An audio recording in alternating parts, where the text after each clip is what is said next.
Inspiration really does come from so many different places.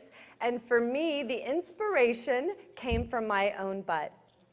I did not like the way that my pants looked, my butt looked in white pants. And like so many women, and probably every woman here in this room, I had clothing that hung in my closet unworn because I couldn't figure out what to wear under it. It looks great in the magazines, it looks great on the runway, but at the end of the day, you get home and you go, now what? So let's face it, our options were not that great either. What are we supposed to wear underneath these beautiful clothes? There were the shapers that were out there, and those were dreadful. They were very binding, and they all had these leg bands on the thigh that left a line or a bulge that you could see through our clothes. And then came the underwear, right? So that's another option, but that left a panty line. And then along came the thong, which still confuses me because all that did was put underwear exactly where we had been trying to get it out of.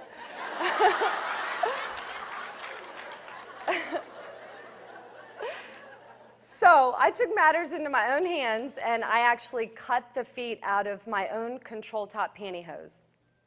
I threw them on under the white pants. I felt better. I looked more toned, slimmer. It smoothed out cellulite. It got rid of my panty lines, but they rolled up my legs all night.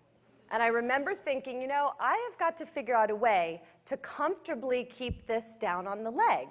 If I can find a way to keep this just below the knee, there won't be any line or mark on the woman's thigh. It'll look invisible under clothes, but it'll be lightweight enough that we'll want to wear it under everything, even beautiful slacks. So that was the exact moment and what caused me to cut the feet out. But on my journey of getting this made, it dawned on me very quickly, I was talking to almost only men. And I kept thinking to myself, where are the women?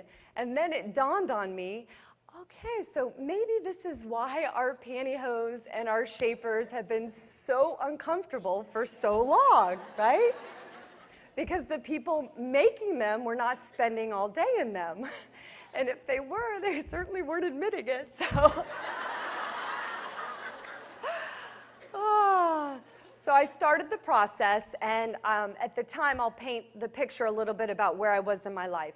I'd only really had 2 jobs since college. I basically bombed the LSAT. I wanted to be a lawyer, and I didn't do well on that test twice. So I tried out, I went to Disney World, and I tried out to be goofy.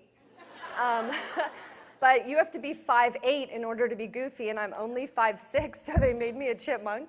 And that was a real high point.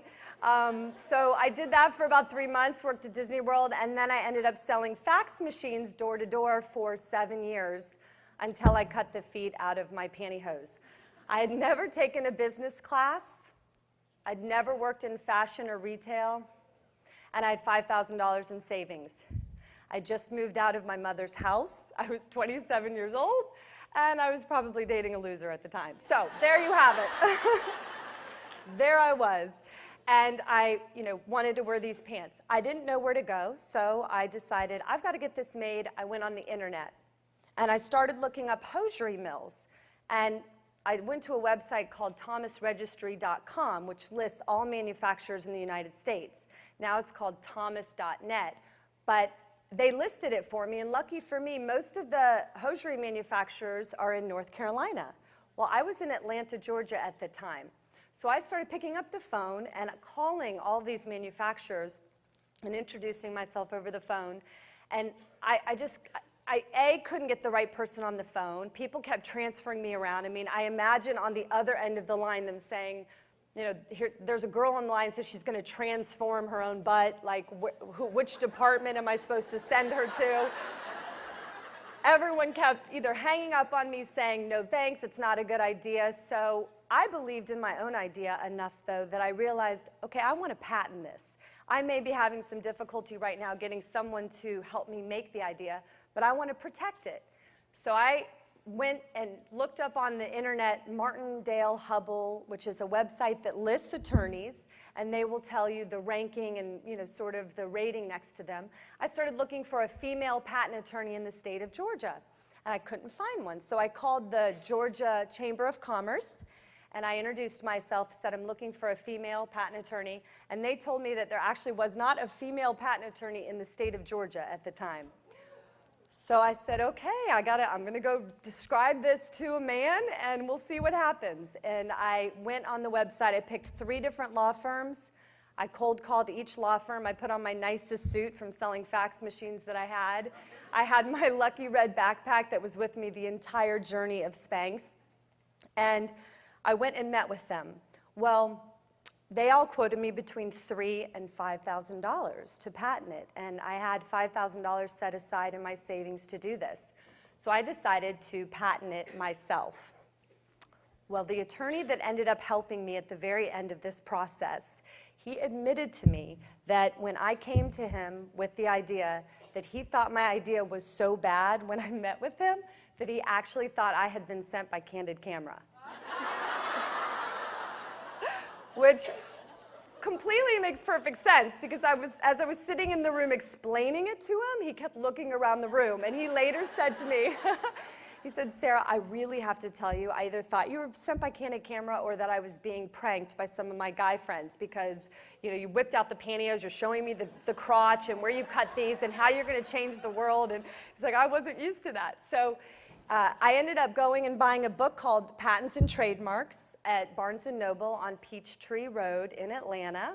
And I started writing my own patent. I wrote the background. My mom did the sketch of the drawing that's still in the patent right now. And it was me standing in our living room in the prototype. And so I was in the process of getting this made. And when I got to the end of it, there's the claims portion. Well, I have no idea how to write the real legal part of it, so I knew I was going to need the attorney's help at some point for that portion of it. At the same time, I decided I'm going to try to make this prototype myself. So I started driving around and going to fabric stores. I started going to Michael's and Hancock Fabric. I was duct taping pieces of lace at the bottom of the pantyhose. I was paper clipping little stretchy things to it to try to create my own version. And just from my cold calling days, I realized I've got to go in person to these mills. They need to meet me. They keep hanging up on me, but I have to go there in person.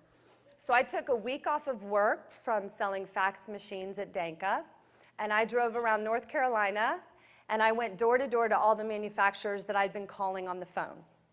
Well, I would go in, and they would always ask me the same 3 questions, which was, and you are? And I'd say, Sara Blakely. And they'd say, and you're with? I'd look around, I'd go, Sara Blakely. And they'd say, and you're financially backed by? And I'd say, Sara Blakely.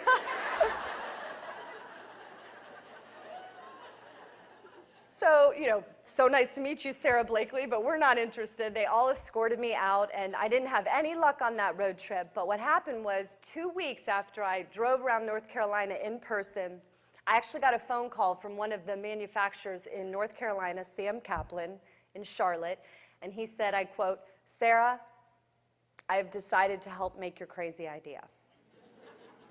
And when I asked him why he had the change of heart, he simply said, I have 2 daughters. So he had run the idea by his daughters. They said, it's brilliant, Dad, help this girl make it.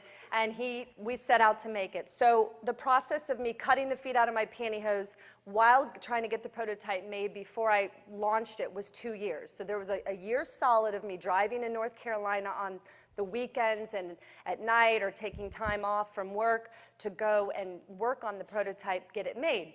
I learned so many things that I didn't know as a consumer. It had never dawned on me. That men were making all of our undergarments. So I learned very quickly that the industry had been taking an average waistband size between a small and an extra large and putting the same waistband on every pair. Exactly, that's what I said. I said, that's not working.